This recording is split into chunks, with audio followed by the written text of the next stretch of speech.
bit of extra money on the side, you know. And so I pulled my sweatshirt up, showed him a scarred forearm. The moment he saw it, he realised, because he's a diver, he said, "Oh, bizarre." I went, oui, Daniel. He said, "Pardon, c'est fini for you. You dive with Simon tonight, Le Mans." I said, "Oui." He said, "Pardon," carrying me in his arms. He raced me to the hotel.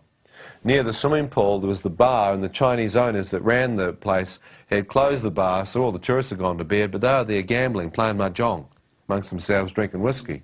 As these Chinese men looked at me, they said, "What's wrong with you? You drunk?" I said, "I'm not drunk. I'm dying. I need to go to Cuttermore Hospital. Please help me. I've been stung by a poisonous jellyfish." And as I'm speaking this, Danielle takes off into the night. As these men looked at me, I said, I'm trying to explain. I said, we don't understand you. What you say? We don't understand you.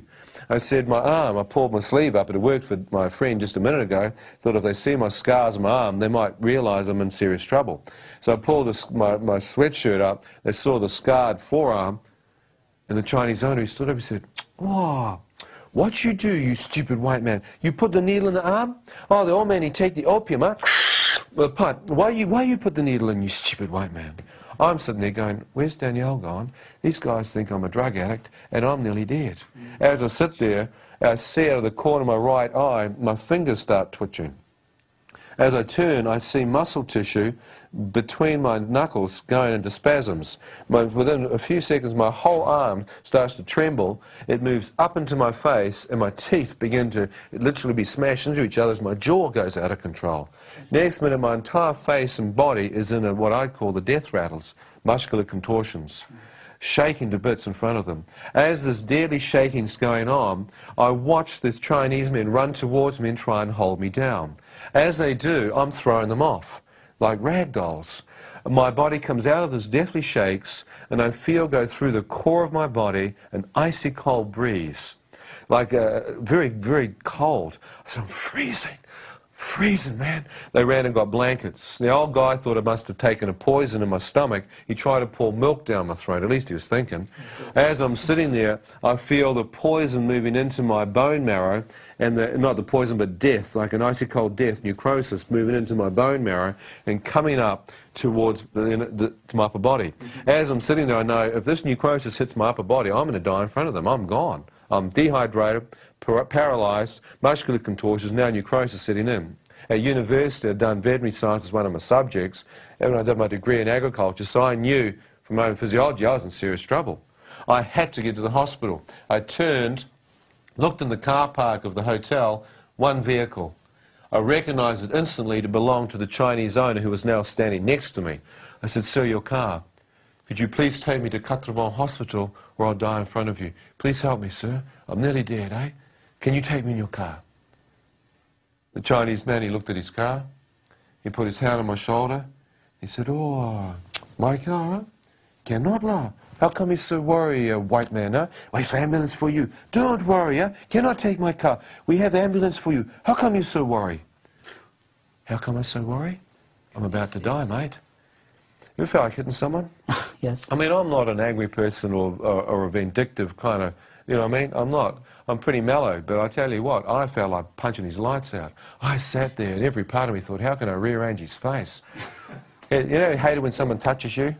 You know what I mean? They're just in your space. Well, there's not only in my space, it's in my face. I thought I'll hit him. I was just about to plant him one, but my arm wouldn't respond. My mind was saying, smash him. My hand wouldn't move. I thought, great, it's paralysed.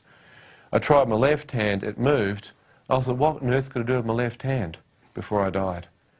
I thought, my forehead. I could give him a headbutt.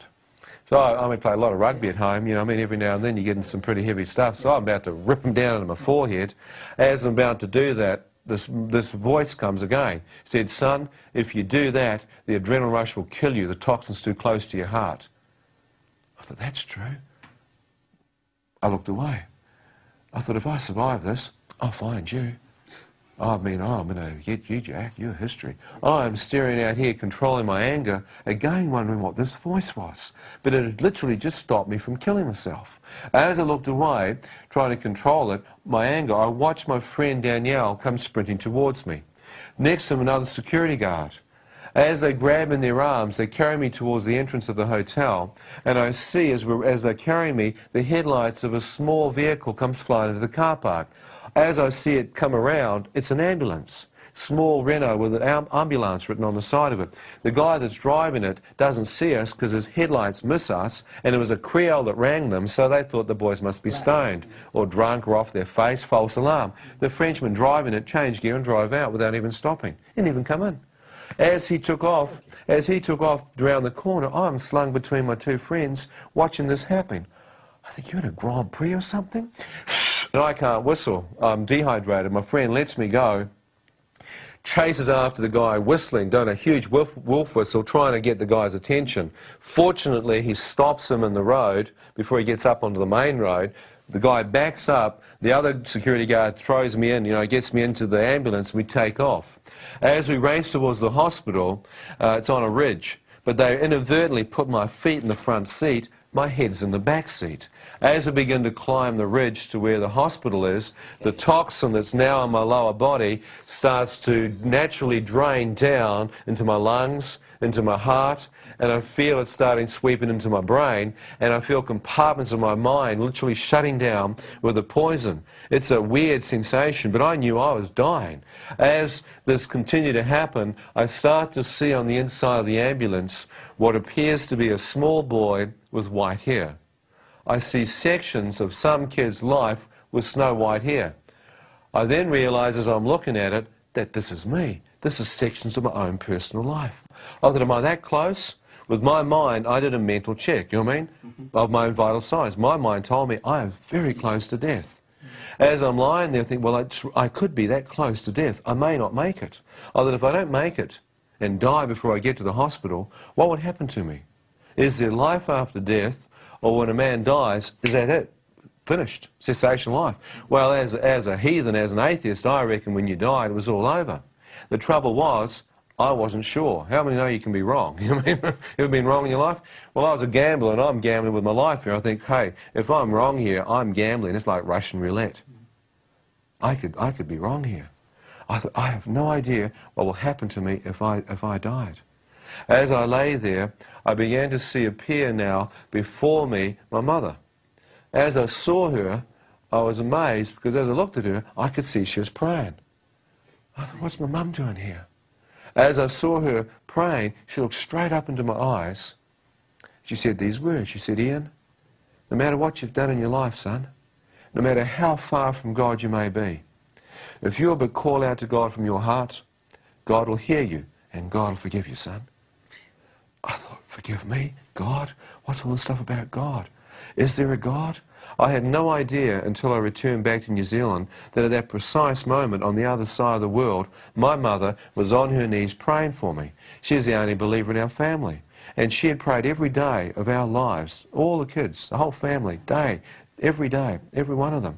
And God had just spoken to her in prayer and said, your eldest son Ian is nearly dead, pray for him now. I thank God for a woman who knew God and didn't give up on her son and kept praying even to the end. Please don't miss part 2 of this 3-part series when Ian McCormack will reveal what he experienced when God spoke to him face to face. Some of you might be saying, how can this possibly be true?